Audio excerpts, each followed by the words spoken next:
എല്ലാവർക്കും നമസ്കാരം. ഈസ്റ്റർ ഒരു ആഘോഷമാണ്, ഒരു പ്രതീക്ഷയാണ്, ഒരു ഹോളിഡേ ആണ്. എന്നാൽ അതിലുപരി ഒരു ഒരു റിസറക്ഷൻ ഉണ്ട് അതിൽ. എല്ലാത്തിലും എല്ലാ രാത്രികൾക്ക് ശേഷവും ഒരു പകൽ എന്ന പോലെ എല്ലാ കുരിശുമരണത്തിന് ശേഷം ഒരു ഉത്ഥാനമുണ്ട്. നമസ്കാരം. റേഡിയോ നെയ്തൽ 107.8 ആലപ്പുഴയുടെ സ്വന്തം ശബ്ദമായ റേഡിയോയുടെ ഭാഗമായി എന്നിലൂടെ നിങ്ങളിലേക്ക് ഇന്ന് ഈസ്റ്റർ അനുഭവങ്ങളും സന്ദേശവുമായി എന്നോട് പങ്കുവയ്ക്കാൻ ഇന്ന് 3 പേർ കൂടെ എനിക്കൊപ്പമുണ്ട്. Father Christopher, father Jobin and നമ്മുടെ സ്വന്തം ഡയറക്ടർ ഫാദർ സേവ്യർ. ഒന്ന് പരിചയപ്പെടുത്താവോ നമ്മുടെ ശ്രോതാക്കൾക്ക്? നിങ്ങൾ എന്നെ എല്ലാവർക്കും അറിയാം. ഞാൻ ഫാദർ സേവ്യർ കുടിയാൻശ്ശേരി, ഡയറക്ടർ റേഡിയോ നെയ്തൽ.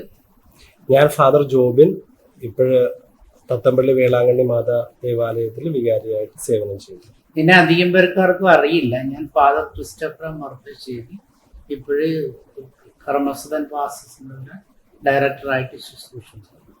അപ്പൊ എല്ലാവർക്കും നമസ്കാരം.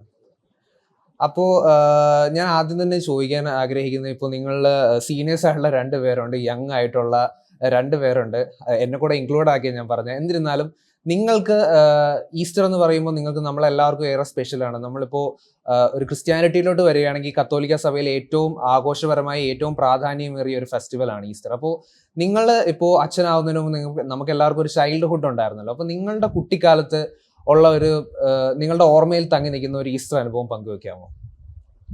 അച്ഛനൊന്ന് പറയുമോ?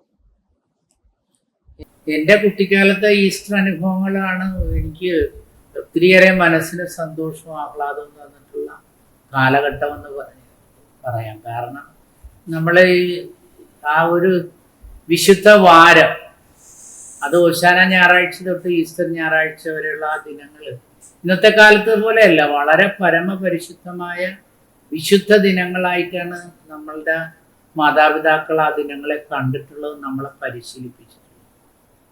അപ്പോൾ പ്രധാനമായിട്ട് വലിയ വ്യാഴാഴ്ച കുർബാന കഴിഞ്ഞ് വീട്ടിലെത്തിയാൽ പിന്നെ വളരെ അച്ചടക്കത്തോടെയും ശബ്ദം അധികമില്ലാതെ ഒക്കെ വർത്താനം പറയണമെന്നൊക്കെ ആയിരുന്നു എൻ്റെ വീട്ടിലെ പിതാവിൻ്റെ നിർദ്ദേശമൊക്കെ. തികഞ്ഞ ആ ഒരു പ്രാർത്ഥനാരൂപിയിൽ നമ്മുടെ ഒരു രക്ഷാകര അനുഭവത്തിൻ്റെ ഓർമ്മ അത്രത്തോളം വിശുദ്ധവും പവിത്രവുമായിട്ടും കൊണ്ടാടുന്ന ഒരു ശൈലി. എൻ്റെ വീട്ടിലാണെങ്കിൽ വലിയ വ്യാഴാഴ്ചയും ദുഃഖ വെള്ളിയാഴ്ചയും ഒക്കെ എൻ്റെ ഫാദർ തന്നെ അമ്മാനം വായന, അതൊക്കെ തമിഴ് കലർന്ന മലയാളമല്ല, അതൊക്കെ പാടി ഞങ്ങൾക്ക് അതിൻ്റെ അർത്ഥമൊക്കെ പറഞ്ഞു തരുമായിരുന്നു.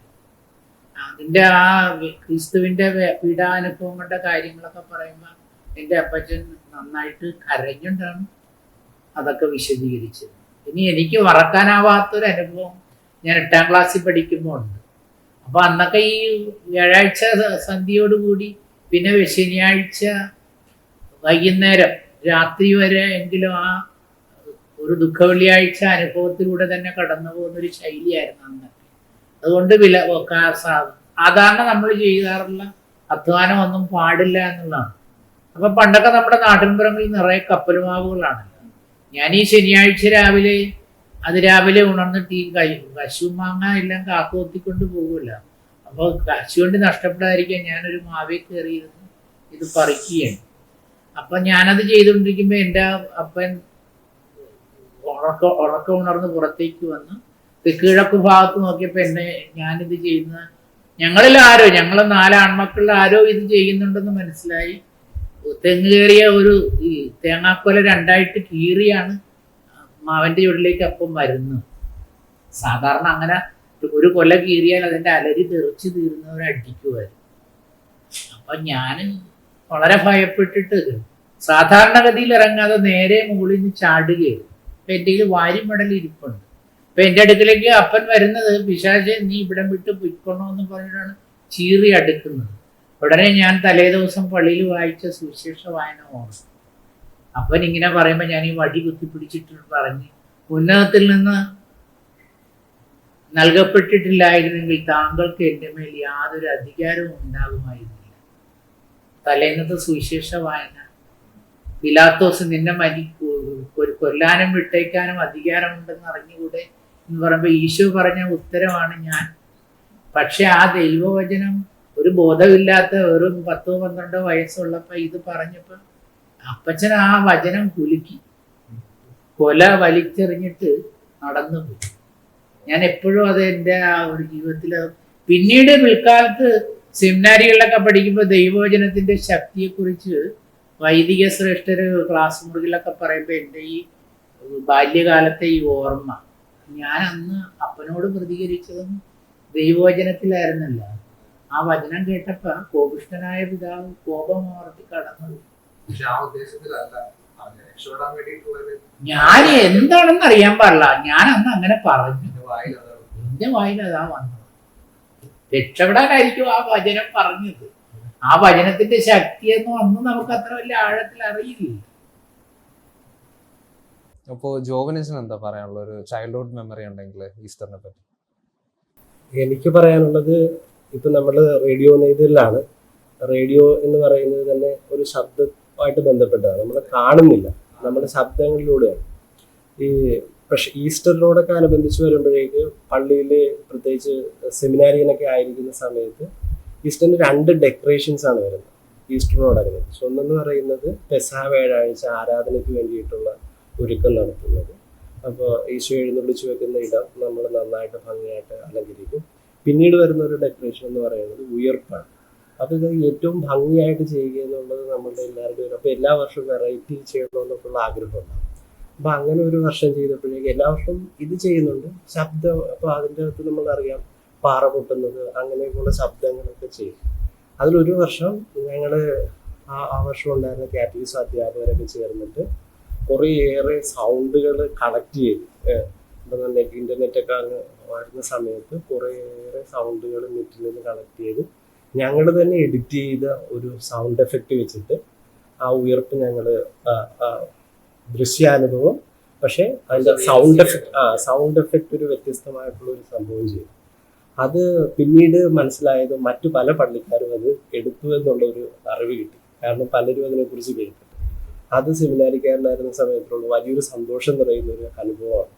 അപ്പോൾ നമ്മളൊരു സൗണ്ട് എഫക്റ്റ് അത്രമാത്രം എല്ലാവർക്കും ഇഷ്ടപ്പെട്ടു എന്നുള്ള രീതിയിൽ ഈ 2 അനുഭവങ്ങളാണ്, പ്രത്യേകിച്ച് 2 ഡെക്കറേഷൻസ്, അത് ഏറ്റവും മനോഹരമാക്കുക. നമ്മൾ സെമിനാരിക്കാരായിരിക്കുമ്പോഴൊക്കെ ഉള്ള ചിന്തകൾ ദൈവശാസ്ത്രത്തെക്കാൾ ഉപരിയായിട്ട് ഇങ്ങനെയുള്ള കാര്യങ്ങളാണ്. അപ്പോൾ അതാണ് എനിക്ക് പെട്ടെന്ന് ഓർമ്മ വരുന്നത്. സേവറച്ചന് എന്താ പറയാനുള്ളത്? എൻ്റെ വീട് ഒറ്റമശ്ശേരി എന്ന് പറയുന്ന സ്ഥലത്താണ്. അപ്പോൾ ഞങ്ങളുടെ പള്ളിയിൽ ഒരു ആഘോഷങ്ങളെല്ലാം തന്നെ ഒരു ചെറിയ തോതിലേ ഉണ്ടായിരുന്നു. പക്ഷേ ഈ ഈസ്റ്റർ വരുന്ന സമയത്ത് ഗംഭീരമായ ആഘോഷം നടക്കുന്ന 2 സ്ഥലങ്ങളുണ്ട്. ഒന്ന് തങ്കിയും മറ്റൊന്ന് പൂങ്കാവുമാണ്. അപ്പോൾ ഞങ്ങളുടെ നാട്ടില് കുട്ടികളുടെയും മുതിർന്നവരുടെയും ഒരു ശീലം, നമ്മുടെ പള്ളിയിൽ അത്യാവശ്യം ഒന്ന് പോകും, എന്നിട്ട് അവിടെ ഒന്ന് കൂടും, എന്നിട്ട് എത്രയും വേഗം തങ്കിപ്പള്ളി പോകും. തങ്കിപ്പള്ളിയിൽ ഗംഭീര ആൾക്കൂട്ടവും ബഹളവും ഒച്ചപ്പാടും കുറെ കാര്യങ്ങളൊക്കെ ഉണ്ട്. അപ്പൊ അതിനായിട്ട് അവിടെ പോകുന്ന ഒരു ശീലമുണ്ട്. പിന്നെ പൂങ്കാവ് പള്ളിയിലും പോകും ഞങ്ങൾ. കുറച്ച് പൂങ്കാവ് ഞങ്ങൾക്ക് ഇത്തിരി അകലെയാണ്. പക്ഷെ അന്നൊക്കെ എനിക്ക് തോന്നിയിരുന്നത് ഈ പൂങ്കാവനത്തിലെ ധ്യാനം ഇവിടെ വെച്ചാൽ നടക്കണമെന്നായിരുന്നു. അങ്ങനെ ഒരു സംഭവം ബൈബിളിൽ പറയുന്നുണ്ടല്ലോ. അപ്പൊ അവിടെ ആയിരിക്കും എന്നോട് വിചാരം ഉണ്ടായിരുന്നു. അതുകൊണ്ട് വളരെ ഭക്തിയോടുകൂടി പൂങ്കാവ് ചെല്ലും. അവിടെ പോയി ഈ ഞങ്ങൾ കൂട്ടുകാരും ഒക്കെ കൂടി പോയി പങ്കെടുക്കുന്ന കാര്യങ്ങളുണ്ട്. ഞങ്ങളുടെ സ്വന്തം പള്ളിയിൽ ഒരു ചെറിയ രൂപമാണ് ഉണ്ടായിരുന്നത്. ആ ചെറിയ രൂപം ഉയർപ്പിക്കുക അതൊരു സാധാ കാര്യം മാത്രമായിട്ട് കരുതിയിരുന്നു. ഞാൻ പിന്നീട് ഈ അച്ഛനായ സമയത്ത് ഒരു ഉയർപ്പിനെ പെട്ടെന്നൊന്ന് പേടിച്ചു പോയൊരു സംഭവം. എനിക്കപ്പോൾ സ്വന്തമായിട്ടൊരു പള്ളിയൊന്നും ഉണ്ടായിരുന്നില്ല. ഏതോ ഒരു പള്ളിയിൽ എന്നെ വിളിച്ചിരുന്നു ഈസ്റ്റർ ആഘോഷ പരിപാടിക്ക്. അപ്പൊ ഞാനാണ് പ്രസംഗം പറയേണ്ടിയിരുന്നത്. ഞാൻ അങ്ങനെ പ്രസംഗം പറയാനായിട്ട് തയ്യാറെടുത്തുകൊണ്ടിരിക്കുകയാണ്. അപ്പൊ ഈ പ്രസംഗം പറയാൻ തുടങ്ങുന്ന അതിന് തൊട്ട് മുമ്പായിട്ടാണല്ലോ ഉയർപ്പ് വരുന്നത്. സുവിശേഷം അത്യുന്നതങ്ങളിൽ പാടുന്ന സമയത്ത്. അപ്പോൾ ഈ ഉയർപ്പിന്റെ സമയത്ത് പെട്ടെന്ന് ഈ ലൈറ്റ് ഓഫാക്കും. അങ്ങനെയാണ് അവിടെ ക്രമപ്പെടുത്തിയിരുന്നത്. ലൈറ്റ് ഓഫ് ആക്കിയപ്പോൾ ഞാനൊരു സൈഡിൽ നിൽക്കുകയാണ്. ലൈറ്റ് ഓഫ് ആക്കിയിട്ട് ലൈറ്റ് അങ്ങോട്ട് വരുന്നതും വളരെ പെട്ടെന്ന് എന്തോ ഒരു ഭയങ്കര സ്വരം, ആൾക്കാരെ കൊണ്ടുവന്ന് എന്തോ പൊട്ടിച്ച, ഇതിന്റെ സംഘാടകർ ചെയ്ത ഒരു പരിപാടിയാണ്. ആൾക്കാരെ കൊണ്ടുവന്നിട്ട് എന്തോ ഒരു പടക്കം എന്തോ ഇട്ട് പൊട്ടിച്ചു. അത് ഈ സൈഡിൽ നിന്ന് ഞാൻ പേടിച്ചു വെച്ചിരിക്കും. ഇതെന്താ സംഭവം എന്നറിയാൻ, വല്ല ഭൂകമ്പമാണോ എന്താണ് സംഭവിക്കണമെന്ന് അറിയാതെ പെട്ടെന്ന് പേടിച്ചു പോയ ഒരു സംഭവം ഞാൻ ഓർക്കുന്നുണ്ട്. ഞാനത് ഓർക്കുന്നത് ഇന്നിപ്പോ ഈ ഉയർപ്പ് അത് കുറച്ചുകൂടി ശാന്തമായ തരത്തിൽ ഉണ്ടാകേണ്ട ഒരു കാര്യമാണ്. നമ്മുടെ ഒരു ലൈഫിന്റെ ഒരു പൂർണ്ണതയിലേക്ക് സംഭവിക്കേണ്ടതാണ്. പക്ഷെ ഇപ്പോൾ അത്തരത്തിലൊരു ശാന്തമായ ഒരു കുരിശുമരണമോ ശാന്തമായ ഒരു ഉയർപ്പാഘോഷമോ എന്നതിനപ്പുറം എല്ലാം ബഹളങ്ങളിൽ വന്ന് പതിക്കുന്നത് പോലെ തോന്നുന്നുണ്ട്. കുരിശുമരണം തന്നെ ആഘോഷമാക്കി മാറ്റുന്നു. അതോടൊപ്പം തന്നെ ഉത്ഥാനം തന്നെ പടക്കം പൊട്ടിച്ച് ബഹളമുള്ളതാക്കി മാറ്റുന്നു. അതൊക്കെ ഒരുപക്ഷെ കുറച്ചുകൂടി എന്താണ് വ്യത്യസ്തമായ തരത്തിൽ ചിന്തിക്കേണ്ട സമയമായി എന്നാണ് എനിക്ക് തോന്നുന്നത്.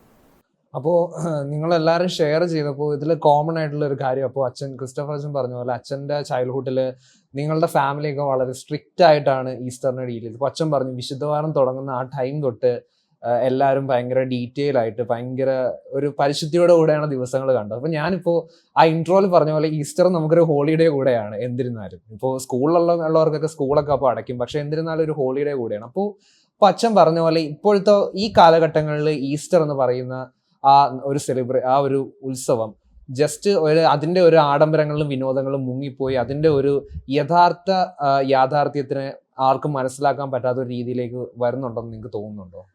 തീർച്ചയായിട്ടും.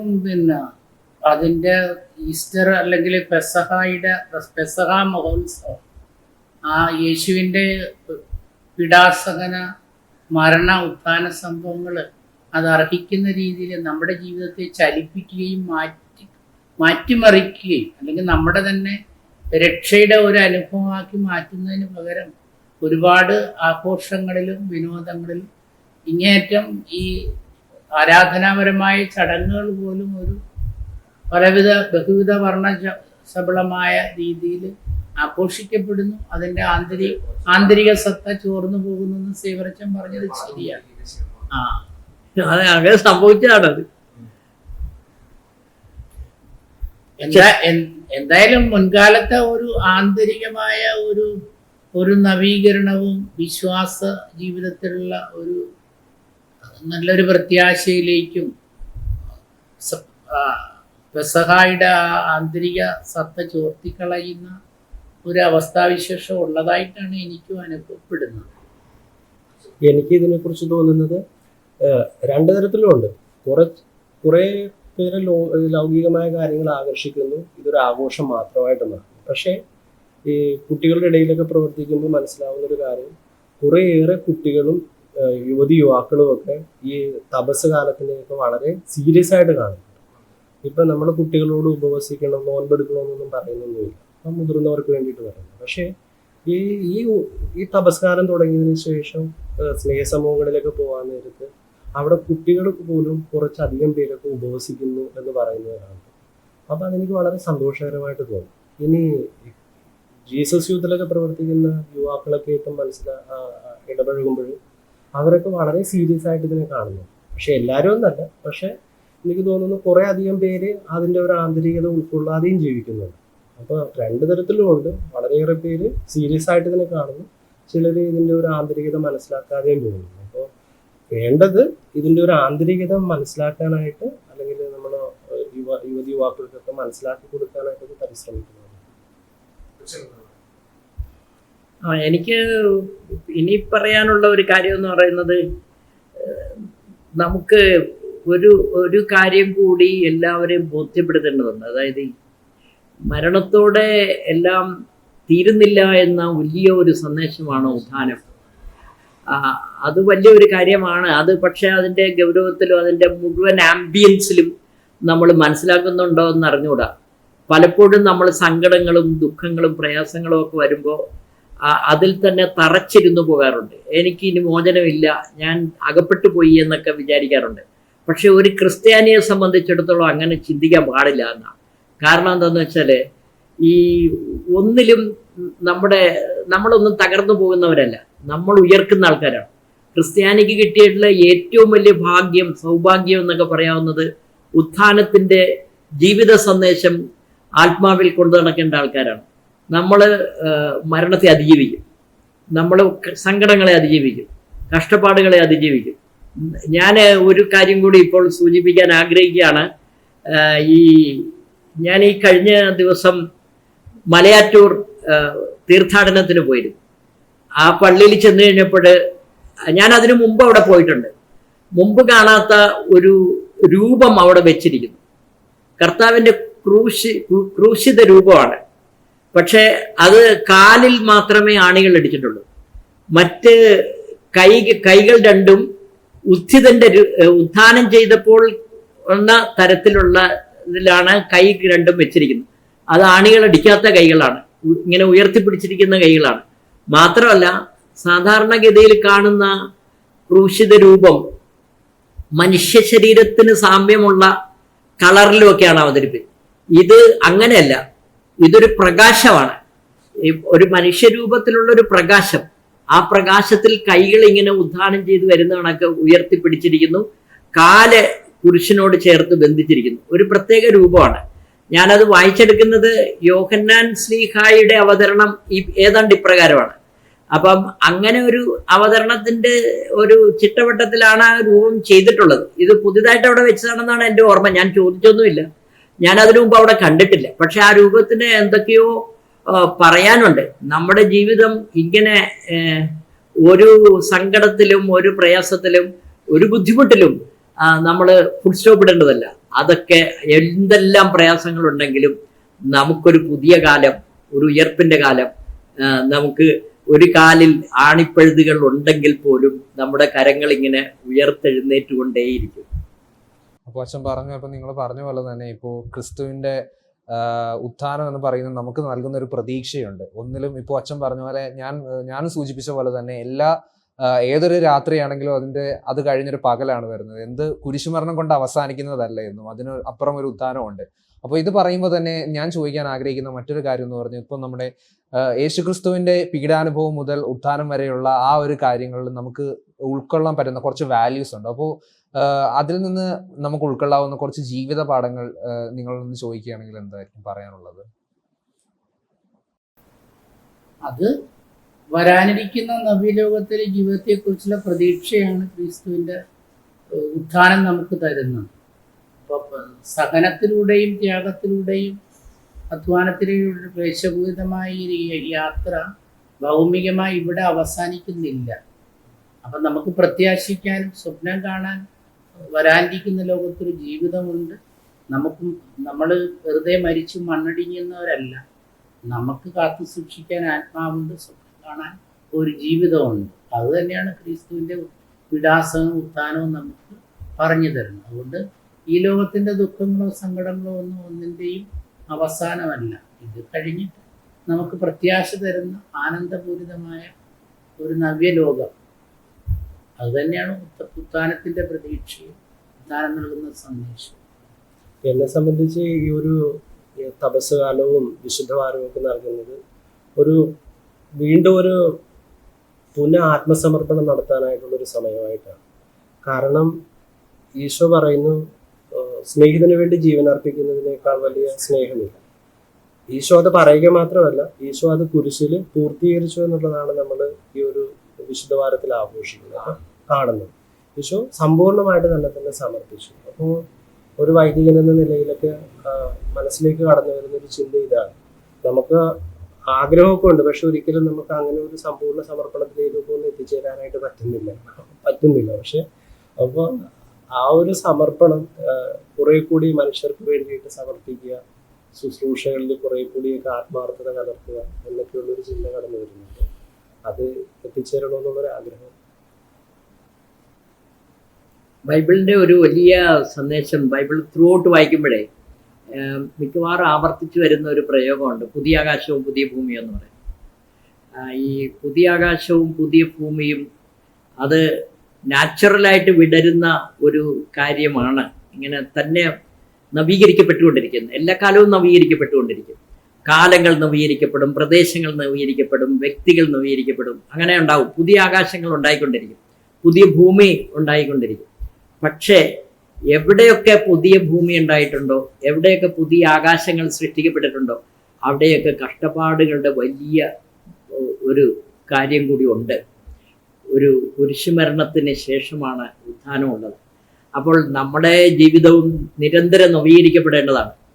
അങ്ങനെ എല്ലാ നേരവും നവീകരിക്കപ്പെടുക എന്ന് പറഞ്ഞാൽ അത് ത്യാഗങ്ങളുടെയും കഷ്ടപ്പാടുകളുടെയും ബുദ്ധിമുട്ടുകളുടെയും ജീവിതം ഏറ്റെടുക്കുക എന്നുകൂടി ഉണ്ട്. യഥാർത്ഥത്തിൽ എന്താണ് ഉത്ഥാനം? അത് നമ്മൾ ഏറ്റെടുക്കുന്ന ജീവിതത്തിൻ്റെ നവീകരണത്തിന് വേണ്ടിയുള്ള കഷ്ടപ്പാടുകളാണ് ഈ ഉത്ഥാനം എന്ന് പറയുന്നത്.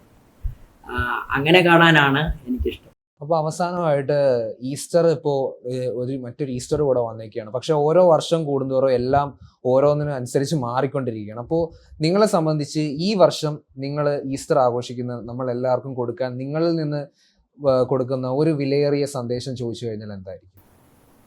നമുക്ക് വേണ്ടി കുരിശിൽ മരിക്കുകയും ഉത്ഥാനം ചെയ്യുകയും ചെയ്ത ക്രിസ്തു നമ്മളിലൂടെ ജീവിക്കുന്നു. മഗ്ദലന മറിയം പറഞ്ഞതുപോലെ അവൻ എൻ്റെ ഹൃദയത്തിൽ ജീവിക്കുന്നു. അതുകൊണ്ട് ഞാൻ ഈ വനാന്തരങ്ങളിലും ഗുഹാമുഖങ്ങളിലുള്ള കുഷ്ഠരോഗികളെയും കുടുംബാംഗങ്ങളെ പരിത്യജിച്ചവരെയൊക്കെ ശുശ്രൂഷിക്കും എന്ന് പറയുമ്പോൾ ക്രിസ്തു നമ്മളിൽ ജീവിക്കണം. അതാണ് നമ്മളുടെ സംബന്ധിച്ച് ഈ ഭൂമിയിലെ ഉത്ഥാനം. എനിക്ക് ഇത് മനസ്സിലാകുന്നത്, ഉയർപ്പ് തിരുനാൾ ആഘോഷിക്കുമ്പോൾ നമുക്ക് ലഭിക്കുന്നത് വലിയൊരു പ്രത്യാശയാണ്. പ്രത്യേകിച്ച് 2025 കർത്താവിൻ്റെ മനുഷ്യാവതാരത്തിൻ്റെ ജൂബിലി വർഷമാണ്. അത് പ്രത്യാശ നമ്മെ നിരാശരാക്കുന്നില്ല എന്നുള്ള വചനമാണ് നമ്മൾ അതിൽ ധ്യാനിക്കുന്നത്. അപ്പോൾ ഉയർപ്പെന്ന് പറയുന്നത് വലിയ പ്രത്യാശ നൽകുന്നത്. പ്രത്യേകിച്ച് ഇന്ന് ലോകം എത്രമാത്രം വളർന്നെങ്കിലും ഒരുപാട് പേര് വലിയ നിരാശകളിലൂടെ കടന്നു പോകുന്നു. അത് കുട്ടികൾ മുതൽ പ്രായം ചെന്നവർ വരെ. നമ്മൾ ഏതൊക്കെ തരത്തിലുള്ള സഹായങ്ങൾ അവർക്ക് ചെയ്താലും മനുഷ്യൻ മാനസികമായിട്ട് പല വിധത്തിലുള്ള ക്ലേശങ്ങളിലൂടെ കടന്നു പോകുന്നു, നിരാശയിലൂടെ കടന്നു പോകുന്നു. അപ്പോൾ ഈ ഒരു ഉയർപ്പ് കാലം നമ്മെ സംബന്ധിച്ചൊരു പ്രത്യാശ വളർത്താനായിട്ടുള്ള ഒരു സമയമായിരിക്കും. ഈ കർത്താവിൻ്റെ ഉദ്ധാനം നമുക്ക് നൽകേണ്ട കാര്യമെന്ന് പറയുന്നത് പ്രത്യാശ തന്നെയാണ്. ജീവിതത്തിൽ എന്ത് സംഭവിച്ചാലും അതിനെ സമചിത്തതയോടുകൂടെ, സന്തോഷത്തോടുകൂടെ, ഇനിയും നല്ലത് വരുമെന്നുള്ളൊരു ചിന്തയോടുകൂടെ നേരിടുക എന്നുള്ളത്. ഞാൻ ജോബിനച്ചൻ പറഞ്ഞതിനോട് എൻഡോഴ്സ് ചെയ്തുകൊണ്ട് ഞാൻ ഒരു സന്ദേശം പറയുന്നതാണ്. ഞാനത് പറയാൻ ആഗ്രഹിക്കുന്നത്, ക്രിസ്റ്റഫർ അച്ഛൻ അറിയാം, ഞാൻ കൂടെ സുനിത വില്യംസിനെ കോട്ട് ചെയ്യുന്നുണ്ട് പല അവസരങ്ങളിലും. സുനിത വില്യംസ് ബഹിരാകാശത്ത് നിന്ന് നോക്കിയപ്പോൾ കണ്ട ഒരു കാര്യം വിളിച്ചു പറഞ്ഞിട്ടുണ്ട്. ഈ രാജ്യങ്ങൾ തമ്മിലുള്ള ബൗണ്ടറീസ് ഞാൻ ആകാശത്ത് നോക്കിയപ്പോൾ കണ്ടില്ലെന്നാണ് പറഞ്ഞത്. അത് വളരെ സുന്ദരമായ ഒരു സ്റ്റേറ്റ്മെന്റ് ആണ്. നമ്മളുടെ അതിരുകൾ നമ്മൾ എത്ര ഉയരങ്ങളിലേക്ക് ചെല്ലുന്നോ, പിന്നീട് അങ്ങനെ ഉയരങ്ങളിലേക്ക് ചെല്ലും തോറും ബൗണ്ടറീസ് ഇല്ല.